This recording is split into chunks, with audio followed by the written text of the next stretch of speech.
Have you noticed Mackenzie's like every director? Yeah. He's Tsai Ming-Liang, he's Bergman, he's Lars von Trier. Yeah, he's all of us. Yeah. Anyways, Me or you? Me? I don't know. I can do me, I think, but Sure. I'll have a lot to say. Yeah, same.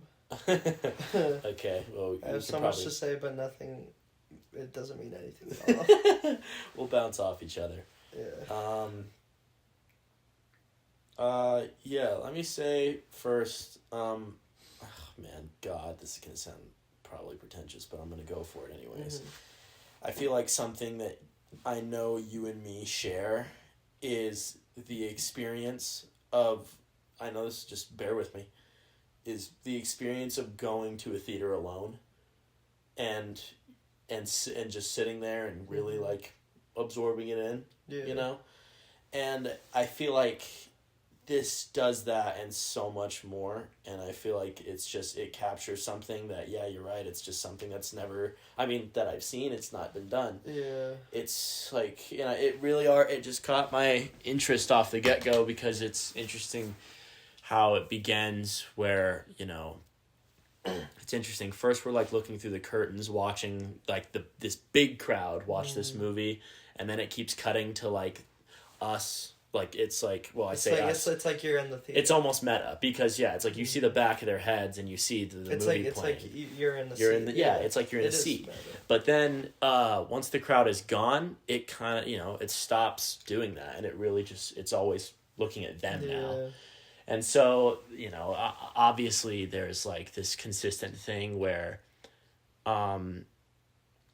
that's what I'm saying is like why it feels like the experience of going to a theater alone, because this movie feels personal. It feels lonely, and weirdly it feels sad, but like, but not like, like, oh, so like, but sometimes it does. The way I would describe this movie, it's like just coming out of it and like in the most raw way possible, because there's different levels to explain this movie, I think, and explain my feelings on it, but just like breaking it down. Yeah, it's just like a mirage of like emotions and colors, and it's like and memories, and the fact that it's all gathered here at this theater is it just kind of just shows, it is meta because it kind of shows like the power of movies.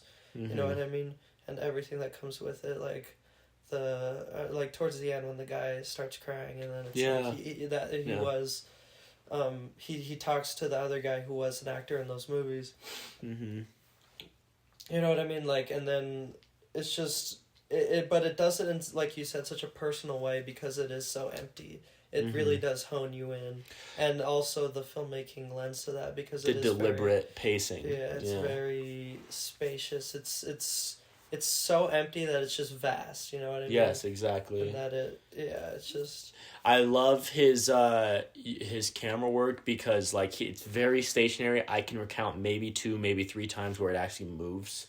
And it's just like, and when it does, that's the thing, is like, I know, like, it's funny, we'll probably get into this once we're done kind of sharing our total thoughts, but like the whole pacing thing, I know, like, I think the idea is that we settled on like pacing exists, but bad pacing doesn't necessarily exist. It exists when you're going for something specific, but in movies like this, that whole notion can't exist, you know what I mean? Yeah. You can't apply like the fact that, I don't know, like Citizen Kane technically people will say that movie's really well paced and stuff like that. You can't apply those sort of ideas about pacing to this movie. Yeah, it's different. I feel because, like like if it wasn't so deliberately like slow and so meditative, then I wouldn't feel the way I do right now, and how I was watching the movie, which felt like I was there. You know exactly. What I mean? Yeah.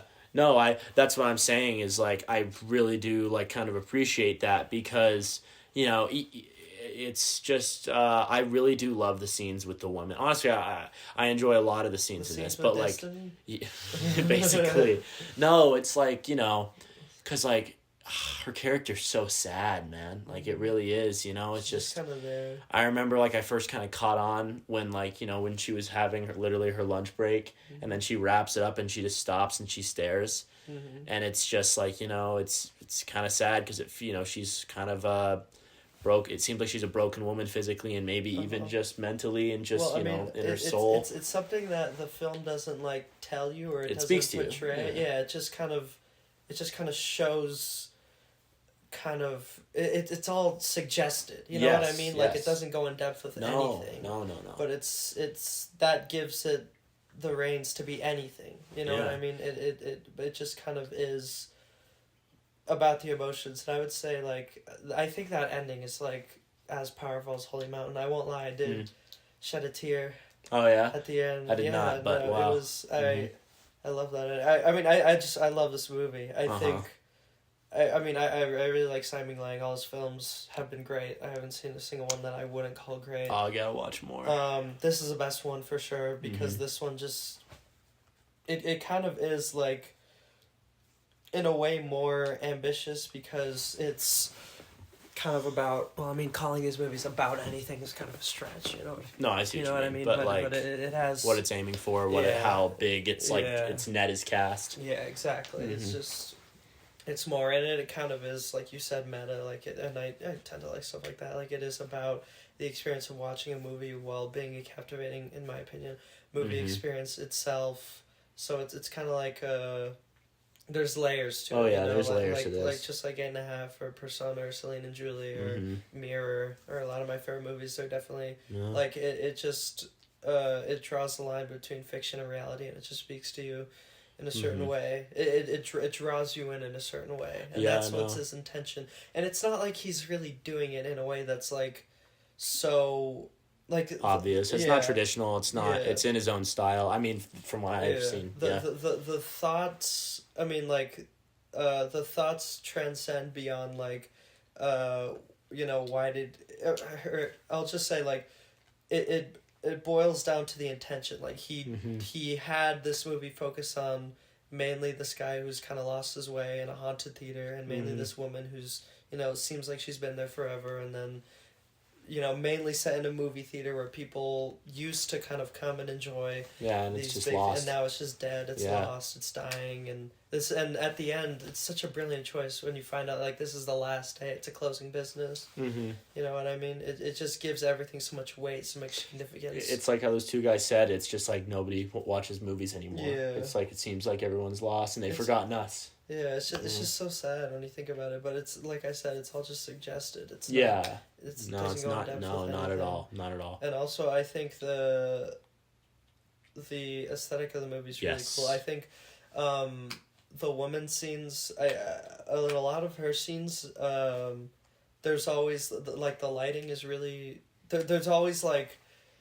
If she's ever in darkness, she always kind of travels to light. Whereas the other guy, the guy who's like peeing next to people, the Japanese dude, he's always kind of finding his way and put in peculiar circumstances. He's surrounded. Yeah. And unfortunate, and I like how this movie, like, it could kind of, like, one of my favorite parts is the scene where the woman cleaning the bathroom, she's alone. And then also another thing about this movie that I love is it really puts you in because it just gets rid of everything and that just forces you to focus on certain things. You know what I mean? Like, it's deliberate, The rain, the colors, the sound. The movie's playing in the background, stuff like that. But it's like everything is kind of deliberate in a way because, you know, she's cleaning the bathrooms and then the door kind of moves a little bit to the side, which is kind of fun because it suggests the theater's haunted. Exactly. So it's like there's that allure, that mystery, and then it hard cuts to the dude peeing, the guy's peeing next to each other. It's like funny. Yeah, even the humor in it, like, it's just good. Like, I agree with you, and I think, like, speaking of just, like, the sound and everything, like, what I noticed is like, obviously I mentioned how, like, it's obvious how, like, oh, these scenes are long and like how these characters move are even just slow. Obviously with the woman it makes more sense. But but like the point is like it just the movie is kind of it's requiring you to just really hone in, and like you hear like the fans whirring, the rain and like all these things, and like it's just that's what I'm saying is that's why I said at the beginning like this feels so personal is because like it like it really does feel like, dude, this is what it was like working at Cinemark. No. But, like, yeah, no, not at all. But you know what I mean? It was just like, it just feels so real. You know what I mean? It feels so real. But not in a bad way. No, It's not like uncinematic. It has its moments that it is cinematic, and it's very subtle. But I would say, like, its realness kind of puts you in the place of the atmosphere. Dude, like, that ending to me is so... It's so great. I really like that ending. There's just emotions, you know what I mean? It's like, this is really, like, the last time that all these things are gonna happen. You know what I mean? And it was kind of not a, I don't want to say, like, a pathetic last hurrah, but, I mean, no one was there. She forgets her food. She doesn't even care. And then the guy just steals it. She sees him steal it, and then... yeah, and then that song, it's almost so triumphant and so nostalgic. It's beautiful. Yeah. But yeah. Just a great resolution. Yeah.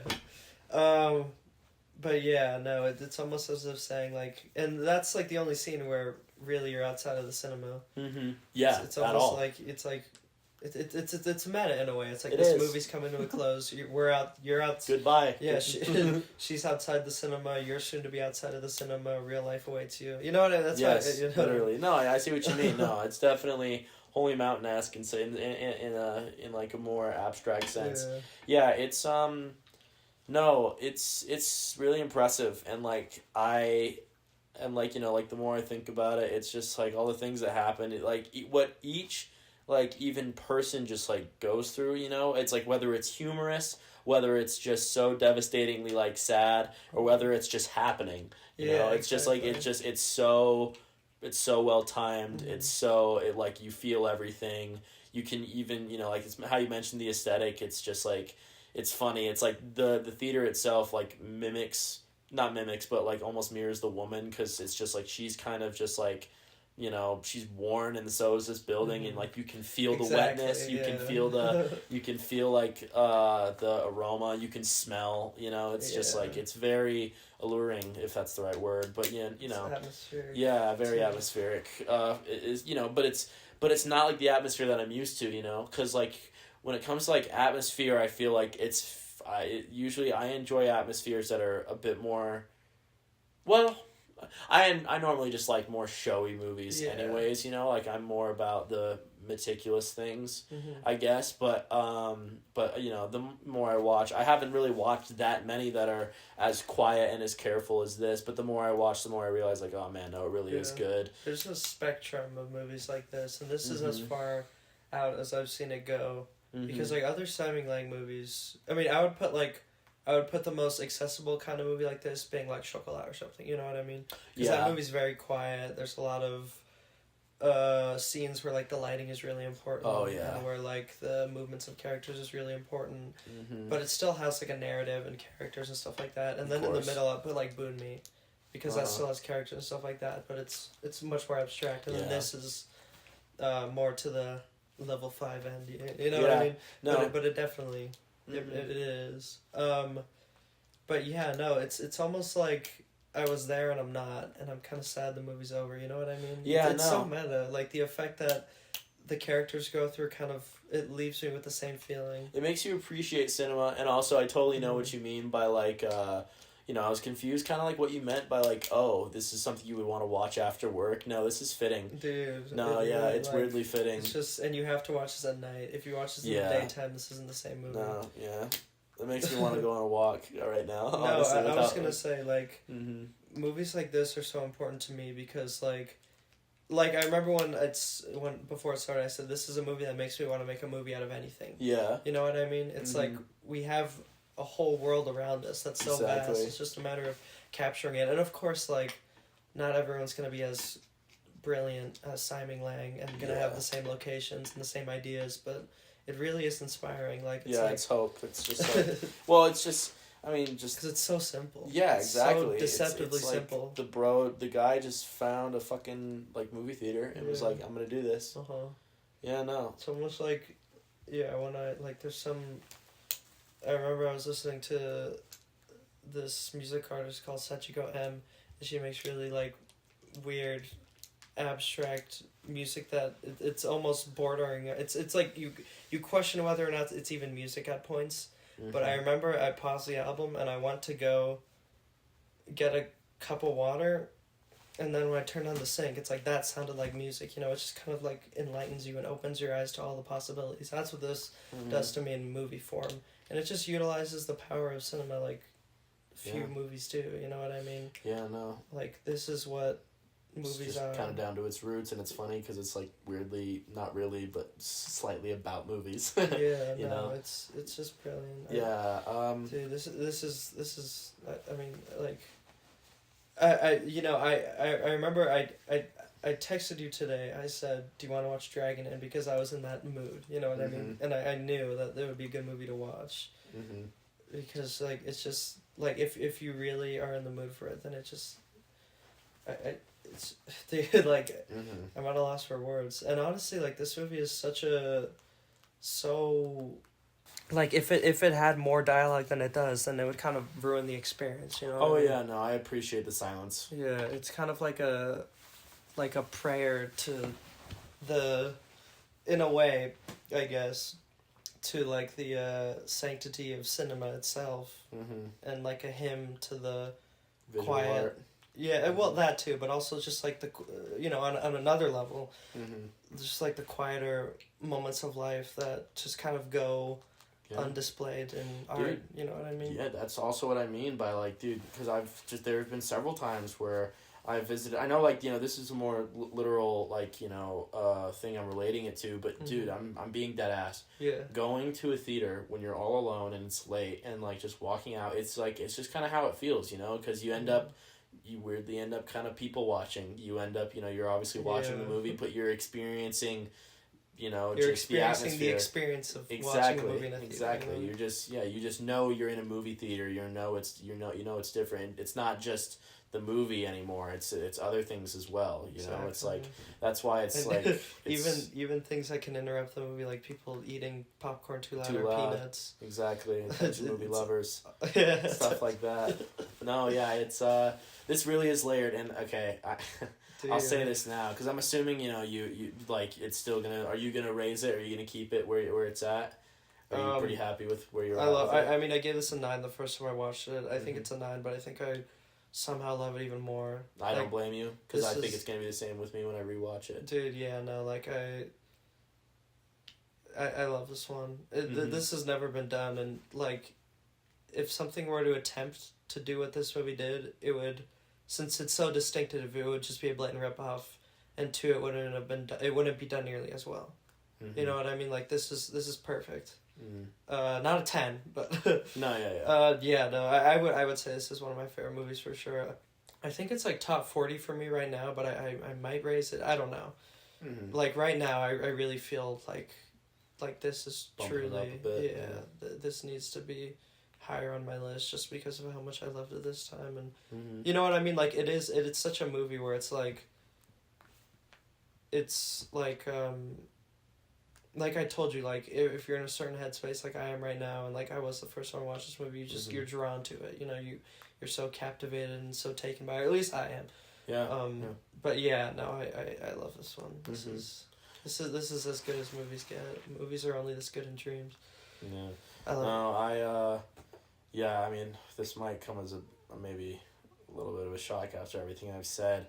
I might, because I really did like it, and like thinking about everything that happened, I'm like, wow, yeah, no, it is like a movie I would maybe consider great, like really up there, but I think I might settle on something like a 7, but that's not like.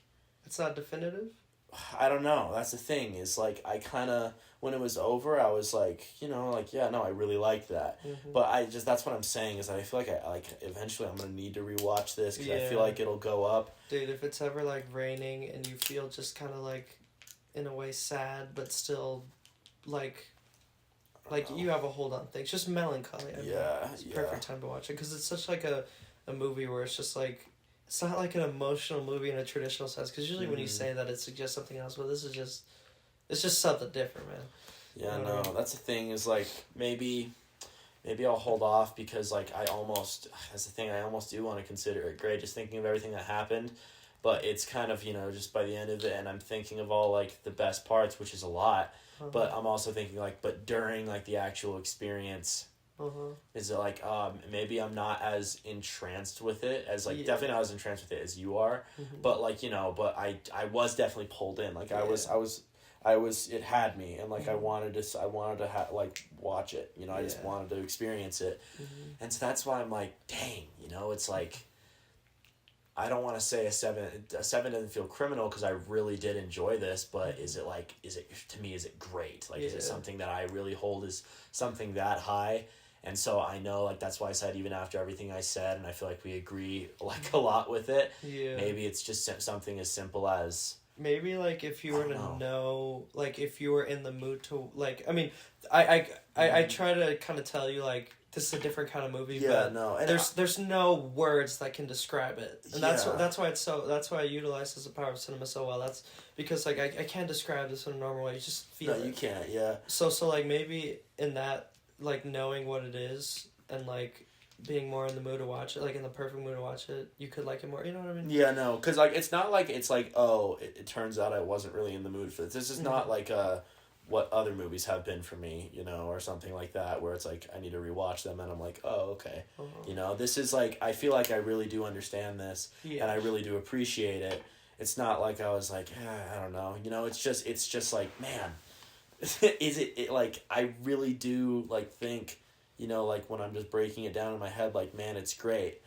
And so it's like, man, should I raise it? But it's like, like, I don't know. I got to think about it. But yeah, no, I think, I don't know. It's just like during it, it's one of those things where it's just like during it and like even up to the ending, even though like I definitely found like a lot of scenes and a lot of moments like great. At no point was I like, this is like one of my favorites of all time. But it's just by the end of it and talking about it and just thinking about it, I'm like, maybe. So I know I'm kind of going back and forth here, but the point is that I'm gonna settle on a 7. But I genuinely think it's a really good movie, and I think it's very special. And I think in the future, whenever that may be, whether that's in a couple months or like a year from now, I don't know. I'm gonna rewatch this, and I can imagine it going up. But yeah, it is really good. I didn't expect this to be what it was. I didn't know what to expect, but I just went into it. Honestly, I can see why we could see this being level 5. By the way, we should work on the iceberg before we call it. But it's like I kind of expected more, just like I guess like a bit more insanity, or just like even. This is mellow. Yeah, this is a mellow 5, but it's like it's still I could see this being like a level 5. You know what because I mean? Like if you like I said, like I can't even describe it, and also like if you were to take the average moviegoer and sit them in front of this movie, Carlos would fall asleep. Carlos would hate this within 20 minutes. This is bull eating grass, the movie. No, it really is. No, I know. 100% is. That's just a funny way to state it. Bull eating grass, the movie. No, yeah. Dude, it's just so pure. It's pure cinema. Yeah. Like, dude, I just felt like I was in. I think this was shot in Taiwan. Yeah, I think so. On a rainy night. On a time in history when a movie theater's closing down, and I just now I'm here. Yeah, man. Now we're back in the real world, like that girl is. But yeah, dude, I don't know. I guess I wanted to kind of explain like my rating of it, just because I don't want to seem like, oh yeah, like I'm gonna say how amazing it is, and then I'm gonna be like, oh, 3 or something like that. Obviously it's not a 3, but you know what I mean. Yeah. Like I don't want to seem like I'm gonna talk very highly of it, but then give it like a low score because I genuinely do think it's good, and also I don't think 3.5 is low at all. Of course. Like that to me, that is a really good movie, and this is something I want to watch again. Yeah, I just have to say it's just like during it I wasn't like, I don't know. It's just this is my reflecting stage, and now that I have reflected, it's like how you said, knowing what it is and going into it at the right time, I could see it going up to a grade. Yeah. So as for now, I'm resting. I'm gonna keep it at a 7, but it's a really good 7. It's way closer to like an 8 than a 6, obviously. Dude. Really good movie. No, it's I want to see more by this guy. Yeah, I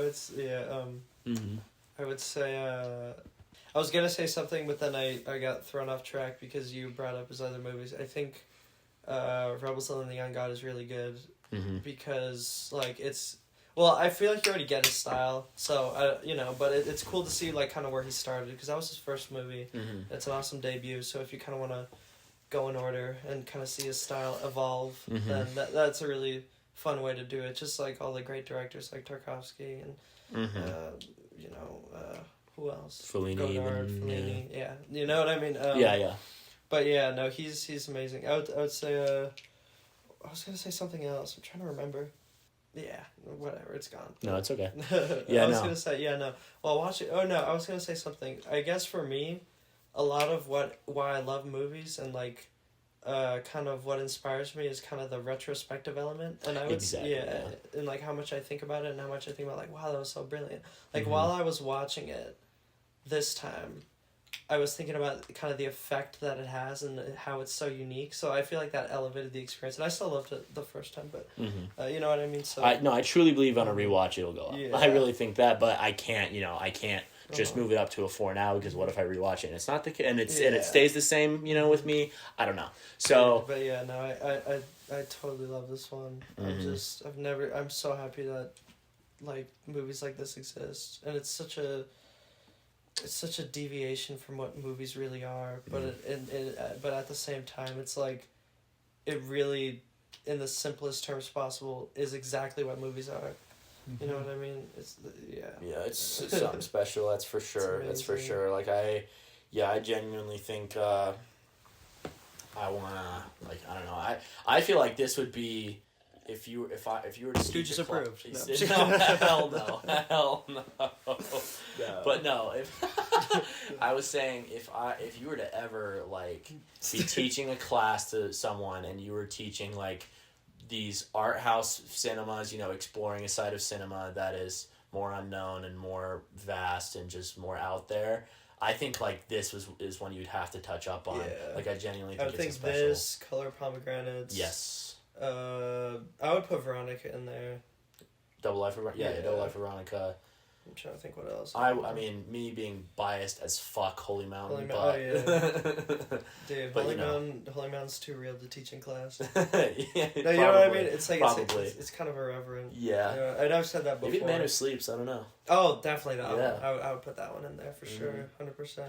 But yeah, just like Man Who Sleeps, this is completely original, and it's like, how did someone think about this and pull it off so brilliantly? People are, dude, it's crazy. It's crazy, man. At the same time, it's like I'm so inspired to make movies, but like, dude, you'll never live up to this. No. Hey, man, I don't blame you. Best we can do is try. Yeah. You don't have to make something as impossibly amazing as this, but we still have the ability to make something good. I think we just have to learn how. We got to figure it out. And actually try this time. Yeah, and try. No, I will try. So Mackenzie made this. Yeah. Apparently the year I was born. 2003? 2003 was the year I was born. Because you were in December, so you were 2002. Yeah. But it's like, this was made in 2003. It's weird to think. Same year as Old Boy. What the hell? That's weird to think. It happened in my lifetime that this movie came out. Yeah. That's crazy. Crazy. New stuff is still being done with movies, guys. It happens. Yeah, no, I have faith. Even though, like, Tsai Ming-Liang isn't as well known as, like, Fellini or Bergman or Godard or Kurosawa, it's still, like, just as good, you know what I mean? Man. In a lot of ways. In my opinion. I also feel like, honestly, the directors that you mentioned, it's, like, more regularly, they don't really make stuff that is this far out. Yeah. Like, this is, I mean, I don't know how if Tsai Ming-Liang, like, is most of his shit, like, 4 or 5? Dude, all level 4 or 5. I was gonna say, so, like, that's why I bring up Rebels of the Neon God, because it's like, you could still tell that it's a Tsai Ming-Liang movie, but it's not this. It is not this at all. There's characters, there's a lot of dialogue, there's sequence of events, there's quieter moments, but at the end of the day, the Tsai Ming-Liang trait that is in that movie is that, like, it doesn't... It inspires the imagination, because it shows kind of things and, like, sequence of events that end up a certain place, and it's your own job to kind of piece together what happened and what the meaning is. You know what I mean? Yeah, dude, this guy's, like, so original. Like, rarely would I say directors... There's directors that have their own trademarks, for sure. But this guy, like, his movies flow and move and breathe and speak to you in a way. It's just his method of evoking emotion, you know? It's, like, it's just not blatant at all. It is obviously not manipulative. It's just so... It's just, you know, you look. You watch it, and, like, and then, like, you start, like, thinking of, like, what, you know, you just dissect it. You dissect it, but it's not like a mathematical thing. It's not like connect, like, this dot to this dot thing. It's just like you start thinking and it grows. Yeah. It's like a flower. So it just organic. Blooms, you know? Yeah. But yeah, I mean, dude, this... Yeah. It's great. It's arguably great. I know you think it's great. No, I love it. And I was going to say, but besides Rebels of the Neon God, the other movies that I've seen by him are like this, but not quite as far out. He uses all of the same actors. So, like, the guy, the projectionist who is in this movie, he has a small part in this movie, but in pretty much every other movie he's done, he's a star. Reoccurring actor. Yeah, he's in literally every single Tsai Ming-Liang movie. Okay. And then the woman eating peanuts, it was so funny and weird to see her in this, because in Viva l'Amour, she has, like, one of my favorite moments of acting ever. You know what I mean? And she's just... And now she's just... eating peanuts. That's funny. But yeah, amazing. Yeah. Amazing. Goodbye Dragon Inn, what a film. Goodbye. No, I'll rewatch this. I don't know, maybe sometime next year. I don't know. Or shit, maybe it's going to be around Christmas time and I'll just be like, I have to. You know? Or you could watch this. That, yeah. What the fuck? Don't even show me that. Dude. Thus concludes Goodbye Dragon Inn.